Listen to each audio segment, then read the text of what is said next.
नमस्कार दोस्तों, बिला स्टार्टअप में आपका स्वागत है। आज की इस वीडियो में हम भारत के राज्यों में एफडीआई देखेंगे। इसमें हम अप्रैल से जून तक राज्यों ने कितनी एफडीआई अटेक्ट की इसके बारे में देखेंगे। ये आंकड़े गवर्नमेंट की ऑफिशियल वेबसाइट से लिए गए हैं। दोस्तों, वीडियो शुरू करने से पहले आपसे निवेदन है कि अगर आपने बिला स्टार्टअप को सब्सक्राइब नहीं किया तो सब्सक्राइब करें और इसके बगल में जो बेल आइकन है उसको जरूर दबाएं। दोस्तों, एफडीआई यानी कि फॉरेन डायरेक्ट इन्वेस्टमेंट से किसी भी देश में ये दर्शाता है कि उस राष्ट्र में बिजनेस अपॉर्चुनिटी, इकोनॉमिक डेवलपमेंट कितना हुआ है। भारत ने 2020 में एफडीआई के क्षेत्र में काफी अच्छी खासी ग्रोथ हासिल की थी।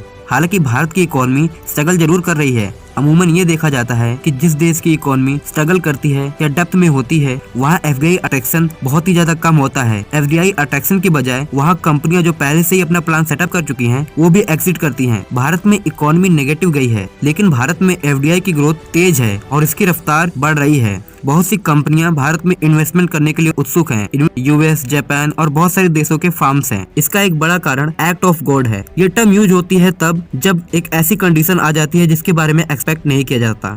भारत की इकोनॉमी का नेगेटिव जाने में मेन रीजन लॉकडाउन है, जो कि ड्यू टू कोरोना वायरस लगाया गया था। ये एक ऐसी सिचुएशन थी जिसको गवर्नमेंट को फेस करना था। गवर्नमेंट के ऊपर बहुत ज्यादा प्रेशर था कि लॉकडाउन लगाए या ना लगाए। अगर लॉकडाउन शुरुआत में नहीं लगाया जाता तो सिचुएशन कुछ और होती, और स्टार्टिंग में लॉकडाउन लगाने के बाद आज में भारत की सिचुएशन पता है। हमारी जो भी अर्थव्यवस्था गिरी है, इस अर्थव्यवस्था के गिरने में एक टर्म बहुत ज्यादा यूज हुई है, एक्ट ऑफ गॉड। लेकिन धीरे धीरे जिस प्रकार जीएसटी कलेक्शन में इजाफा हुआ है, इससे ये साफ जाहिर है कि भारत की अर्थव्यवस्था कुछ ही समय के लिए गिरी है। जल्द ही हम नए आंकड़ों को देखेंगे। उम्मीद ये लगाई जा रही है कि भारत की अर्थव्यवस्था में प्रोग्रेस दिखेगा। तो ये रही अर्थव्यवस्था की बात। अब हम एफडीआई फैक्ट शीट के माध्यम से भारत में FDI inflow by top sectors, top countries, top states in term of FDI growth rate, इन सबको देखेंगे। दोस्तों, भारत में अप्रैल 2020 से जून 2020 तक लगभग 49,820 करोड़ या 6,562 मिलियन यूएस डॉलर की एफडीआई अटेक्ट हुई। इन एफडीआई में सबसे ज्यादा कंट्रीब्यूट करने वाली कंट्रीज की बात करें तो इसमें सबसे ज्यादा एफडीआई मारुति से आई है। इस कंट्री ने लगभग टोटल एफडीआई इनफ्लो में लगभग 30% शेयर दिया है। इसके बाद मेजर कंट्रीब्यूशन सिंगापुर ने किया है, जिसका एफडीआई शेयर में लगभग 21% योगदान है। इसके बाद नीदरलैंड, जापान और यूएसए ने कंट्रीब्यूशन दिया है। ये तीन देश यूएसए, नीदरलैंड और जापान कुल मिलाकर 20% भारत के एफडीआई इनफ्लो में शेयर कर रहे हैं। बात करें भारत की एफडीआई अट्रैक्शन बाय सेक्टर की, भारत में एफडीआई का टॉप अट्रैक्शन सर्विस सेक्टर रहा है। लगभग टोटल एफडीआई का 17% इन्वेस्टमेंट हमारे सर्विस सेक्टर में हुआ है। इसके बाद computer software and hardware sector, जिसमें लगभग एफडीआई का 10% शेयर रहा है। इसके बाद भारत के एफडीआई अट्रैक्शन के मेजर सेक्टर टेलीकम्युनिकेशन, ट्रेडिंग और कंस्ट्रक्शन है।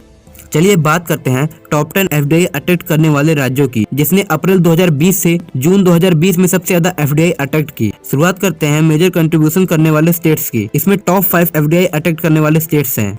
इसमें टॉप पर महाराष्ट्र है, सेकंड पे कर्नाटका, थर्ड पे दिल्ली, फोर्थ पे गुजरात और फिफ्थ पे झारखंड है। इन 5 राज्यों ने लगभग 4,663 मिलियन यूएस डॉलर की एफडीआई अटेक्ट की, जो कि भारत के टोटल एफडीआई इनफ्लो में 82% योगदान देता है। वहीं बात करें भारत में टॉप 5 लेस एफडीआई अटेक्ट करने वाले राज्यों की, इसमें 6ठी रैंकिंग से 10वीं रैंकिंग वाले राज्य हैं। इस सूची में टॉप पे तमिलनाडु है, फिर तेलंगाना, हरियाणा, वेस्ट बंगाल और उत्तर प्रदेश है। इन 5 राज्यों ने टोटल एफडीआई इनफ्लो में लगभग 1,576 मिलियन यूएस डॉलर की एफडीआई अटेक्ट की। ये टोटल एफडीआई का 15% शेयर है। इसके अलावा बाकी बचे अन्य राज्यों ने भारत के एफडीआई इनफ्लो में लगभग % शेयर दिया है। इन आंकड़ों में महाराष्ट्र ने टॉप किया है, यानी कि महाराष्ट्र एफडीआई अटेक्ट करने वाला नंबर 1 राज्य है। वैसे कई सालों से महाराष्ट्र एफडीआई फैक्ट शीट यानी कि एफडीआई अट्रैक्शन के मामले में टॉप पर रहा है। इसके अलावा झारखंड राज्य ने बहुत ही ज्यादा अच्छा प्रदर्शन किया है। तो दोस्तों, इस वीडियो में इतना ही। आपको वीडियो कैसी लगी आप वीडियो के बारे में बता सकते हैं। अगर आपने हमारे फेसबुक पेज को लाइक और फॉलो नहीं किया तो लाइक और फॉलो करें। धन्यवाद आपका ये वीडियो देखने के लिए।